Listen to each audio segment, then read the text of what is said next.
Hello everyone and welcome to my B&B Fan Club channel. I hope everyone is having a wonderful day. Before we begin, please hit the subscribe button and give this video a thumbs up. Sheila Carter stood in the dimly lighted living room of the cliffside house, the ocean slamming below like a constant heartbeat. Her fingers curled around the stem of a wine glass, the rich red liquid swirling as she gazed at the framed photo on the mantel of herself and Deacon Sharp, arms wrapped around each other, beaming as if they'd conquered the world. That smile seemed like a lifetime ago. Every time Deacon departed for Il Giardino, Sheila's stomach tightened. Taylor Hayes. The name burnt in her memory like acid. Taylor with her flawless hair, life and everything. Taylor, who believed she could waltz back into Deacon's orbit and steal what Sheila had battled so hard to maintain. "Sorry, Taylor," Sheila muttered to the empty room, her voice low and angry. "I warned you." She laid the glass down with a deliberate clink, her manicured nails tapping on the marble countertop. The plan had been in the works for weeks, ever since she overheard Deacon on the phone, his voice softening in a way that made her fury boil. "Yeah, Doc, I'll swing by," he'd said. Document. That was Taylor's nickname, a throwback to her psychiatrist days and a reminder of her alleged superiority.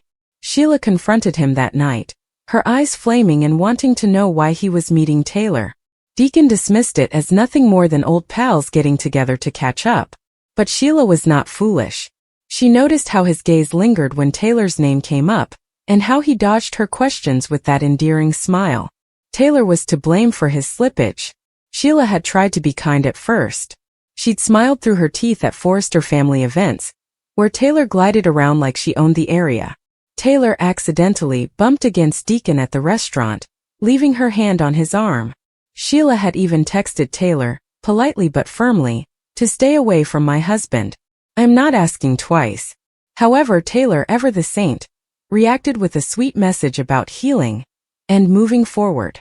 As if Taylor had any right to preach after everything she'd done, meddling in people's lives, splitting up families, playing the victim while manipulating strings behind closed doors. No more warnings. Sheila was finished playing defense. If Taylor decided to put her to the test, she'd find out what happens when you cross Sheila Carter. Sheila got up early the next morning, her intellect sharp as a tack. She slid into a sleek black dress, her hair pushed back securely, and exuded a planned predatory look. Deacon remained asleep, his breathing calm in the bedroom down the hall. She stood at the entrance and watched him for a time. He was hers. She had given up everything for this. Her independence, her reputation, and her sanity. She'd fought her way out of prison, out of the darkness to start this life with him. Nobody, even Taylor Hayes, was going to take it away. Sheila took her purse and a tiny leather case from the safe in her closet. A syringe, a vial of clear liquid, and latex gloves were found inside. She got the drug from a contact in San Francisco, a doctor who owed her a favor years ago. It was quick-acting, odorless, and left no residue after a few hours. Perfect for what she had in mind. She wasn't going to kill Taylor yet. Death was too final and messy. No, Sheila wanted Taylor out of the way, humiliated and too shattered to look at Deacon ever again. Her destination was Taylor's office at the hospital, where she worked as a respected psychiatrist. Sheila had finished her homework. Taylor's schedule was set. Monday mornings she visited patients at 8 a.m. She worked till midday before taking a break in her private office. The medical staff admired her, so security was relaxed. They'd never suspect someone like Sheila, especially in a disguise. Sheila had spent years honing her abilities to blend in and become someone else. Today she'd be Margaret, a mousy patient with a nervous tic and a fake referral letter. Sheila arrived to the hospital parking lot at 7:45 a.m., adjusting a drab brown wig and a pair of big glasses in the rearview mirror. She put on a cardigan and flats, transforming herself into someone Taylor would only glance at twice. The leather case was placed in a plain tote bag, along with a clipboard and a false patient file. She ran through her story in her head. Margaret Thompson, 52, is battling with anxiety following her divorce. Tearful, vulnerable, and desperate for assistance. Taylor would eat it up. The hospital corridors smelled like disinfectant and coffee. Sheila kept her head down and took timid steps to the psychiatry wing. A nurse at the counter took one look at her referral paperwork and waved her through. "Dr. Hayes will see you shortly," the nurse stated, smiling. Sheila nodded, twisting her lips into a thin, trained smile. Taylor's office had everything Sheila imagined, including nice lighting, soft couches, and diplomas covering the walls. A portrait of Taylor and her children rested on the desk, next to a vase of fresh lilies. Sheila tightened her mouth at the sight. Taylor is perfect, always surrounded by beauty and adoration. She took a seat in the corner, tote bag on her lap, and waited. The door opened at 8:15 and Taylor walked in, her golden hair catching the light. She donned a fitted blazer and skirt that exuded modest elegance. "Margaret?" she inquired, her tone friendly yet professional. "I am Dr. Hayes. It's a pleasure to meet you." Sheila stood, her hands quivering just enough to sell the act. "Thank you for seeing me, doctor. I don't know where to start," she said, wiping away tears with a tissue. Taylor motioned to the couch. "That is okay. Take your time. Why don't you tell me what's been happening?" As Taylor sank into her chair, notepad in hand, Sheila began her sob story. She discussed a cheating husband, restless nights, and panic attacks. Taylor listened closely, her eyes warm with empathy, and took notes. Sheila observed her every step, waiting for the right moment. When Taylor came over to give a box of Kleenex, Sheila sensed an opportunity. "I'm so sorry," Sheila replied, her voice breaking as she sought for tissues. Her other hand slid into the tote bag, fingers wrapping around the syringe. I feel so alone," Taylor reassured her, offering Kleenex. Sheila moved when she said, "We're going to work through this together." She lunged forward in one continuous motion, inserting the syringe into Taylor's neck before she could react. Taylor gasped, her eyes widening with surprise, but the sedative worked quickly. Her body dropped and the notepad fell to the floor. Sheila caught her and helped her onto the couch. "Sure, it's okay, Doc," she said mockingly. "You're just taking a little nap." She worked fast, arranging Taylor's limp figure to appear as if she had slept off during a break. She arranged the flowers on the floor, as if they had been knocked over during a scuffle, and scattered a few papers for effect. Then she accessed Taylor's laptop and quickly sent a resignation email to the hospital board. "I am stepping down immediately due to personal health difficulties. I need time to concentrate on my family." She signed it with Taylor's flourish and then cleared the browser history. She then rifled through Taylor's purse, pulling out her phone. She scrolled through the contacts, her lips twitching when she saw Deacon's name. She typed a message. "Deacon, I can't do this anymore. I hoped we could be friends, but this is too painful. I am leaving town for a bit. Please do not contact me." She pressed send and then removed the message from Taylor's sent folder. For good measure, she banned Deacon's phone number. Sheila took a step back and surveyed her work. Taylor appeared calm, almost angelic, sprawled on the couch. The sedative would keep her out for several hours, if not longer. By the time she awoke, the hospital was abuzz with the news of her resignation, and Deacon assumed she'd rushed off to lick her wounds. Sheila slid the syringe into a plastic bag and placed it in her tote. She fixed her wig, smoothed her cardigan, and left the office as Margaret Thompson, head down and invisible. Deacon felt something was off the moment he stepped into Il Giardino that afternoon. The restaurant was bustling, but his thoughts were elsewhere. Taylor's text had hit him like a blow in the gut. Leaving town? Just like that? He called her, but it went directly to voicemail. He persuaded himself it was for the best. Sheila had been nervous about Taylor, and distance might calm things down. However, he couldn't shake the feeling that something was wrong. When he returned home, Sheila greeted him with a kiss and a dazzling grin. "Have a rough day?" she asked, sliding her hands up his chest. "It's just weird," he murmured, preoccupied. "Taylor is leaving town." Sheila's eyes widened as she said, "Sent me this cryptic text. Oh honey, I apologize, but maybe this is a good thing." Deacon sighed and ran his hand through his hair. They had a history, which had been difficult for him. "I understand. I did not mean to make you feel threatened. She's only a friend." "I believe you," Sheila remarked gently. She poured him a glass, moving gracefully. "But perhaps the universe is urging us to focus on our marriage. No distractions." He nodded and took the glass. "You're correct. I am all in, Sheila. You are aware of this." She smiled, but her thoughts were already racing. Phase 1 was completed. Taylor was no longer involved, at least for the time being. Sheila was aware of Taylor's resilience and resourcefulness. She'd be back eventually, asking questions and causing trouble. Sheila required a backup plan. Something to keep Taylor buried so deep that she would never emerge.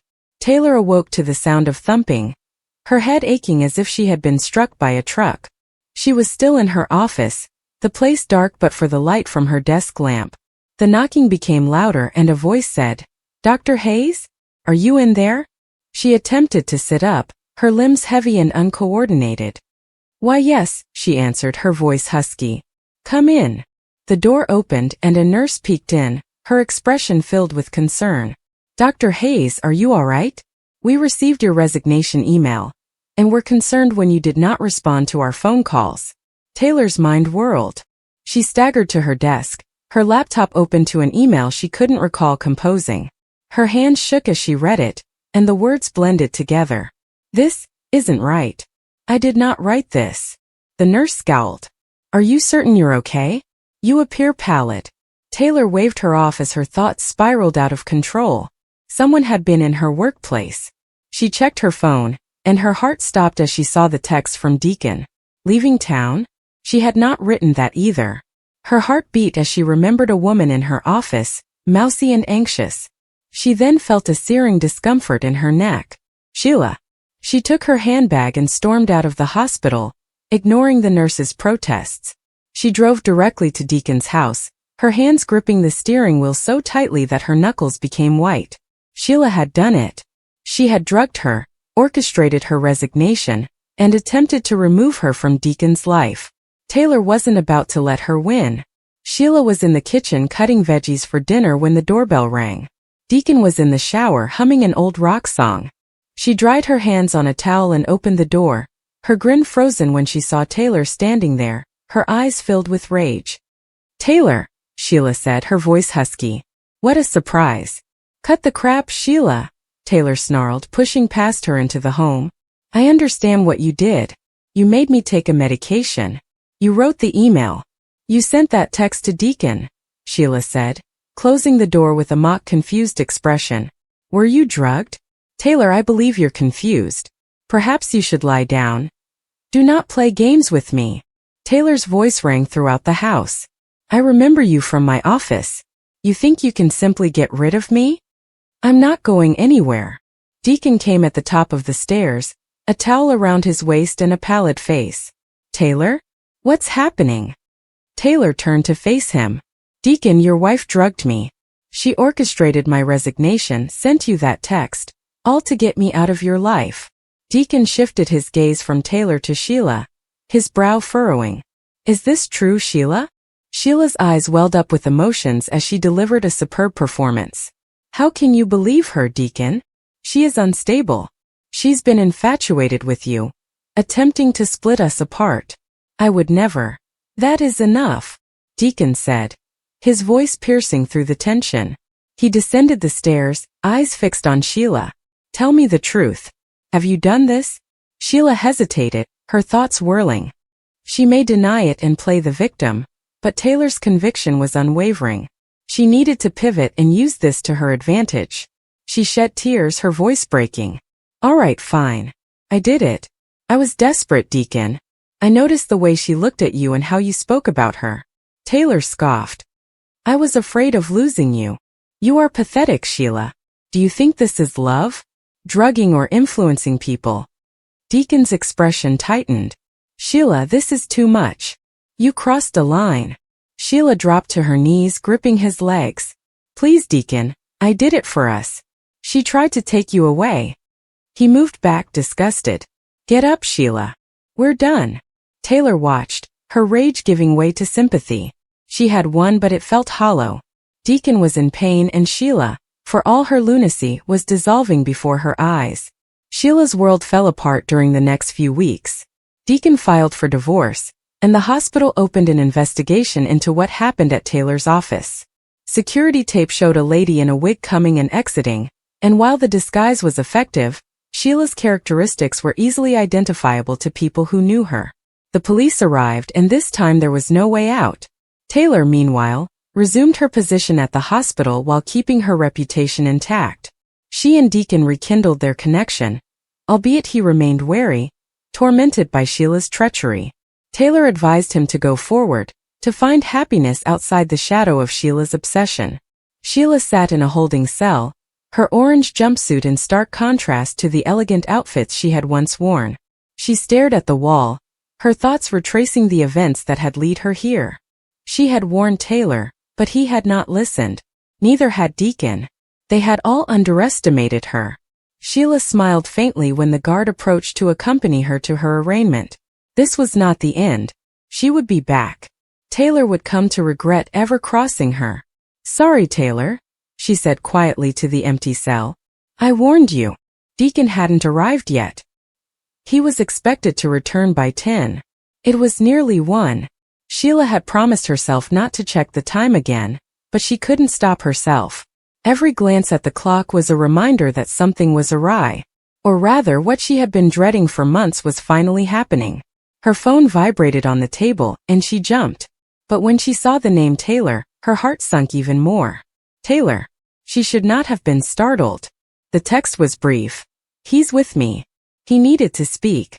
Sheila stared at the words for a long time. Her pulse slowed and then increased again. A hollow aching appeared in her chest, the type that occurs when you know you've been correct all along. Taylor had always been present. Too close. Too comfortable around Deacon. Too understanding. Taylor had been there for him. When Sheila and Deacon went through that hard patch last year. When Deacon lost his job, Taylor assisted him in finding new employment. Taylor made him laugh when he was starting to lose his smile. Sheila was not foolish. She noticed the looks, the lingering touches, the calm talks that ceased the instant she entered a room. She'd warned Taylor once. Calmly, gently. "Stay out of my marriage," she had stated. Taylor had smiled, the kind of smile that appears friendly but cuts deep. "He's only a friend, Sheila. Don't let your insecurities destroy what you have." That was months ago. And here they were. Sheila stood and headed to the window. The storm outside had intensified, with the trees bowing beneath the wind's pressure. Lightning flashed, illuminating the yard and casting her shadow on the wall. She noticed her reflection in the glass, tired eyes, loose and tangled hair, and a face that appeared older than it should. "Enough," she said quietly. She grabbed her coat and keys. The trip to Taylor's house was brief but perilous. The rain poured down in sheets and the wipers fought to keep up. The roads glistened slick and dark, and each bend appeared sharper than the day before. Her hands trembled by the time she arrived to Taylor Street. She parked a few homes away, the car motor humming softly as she looked through the poorly illuminated windows. Taylor's house was a modern two-story with too many windows and insufficient warmth, located toward the neighborhood's outskirts. Deacon's truck was there. I parked just out front. Her chest constricted. She got out of the automobile. The rain pelted her hard, soaking through her coat in seconds, but she did not slow down. Her boots splashed through puddles as she walked across the yard. By the time she got to the front door, her hair was stuck to her face. She did not knock. She did not yell out. She turned the unlocked knob and stepped inside. The living room was dim, with a warm glow from a lamp creating a golden pool of light over the sofa. There they were. Deacon sat on the edge of the couch, head in his hands. Taylor stood near him, one hand on his shoulder, mumbling something Sheila couldn't understand. They did not notice her at first. She took another step forward, pouring water from her coat over the hardwood floor. "Deacon,"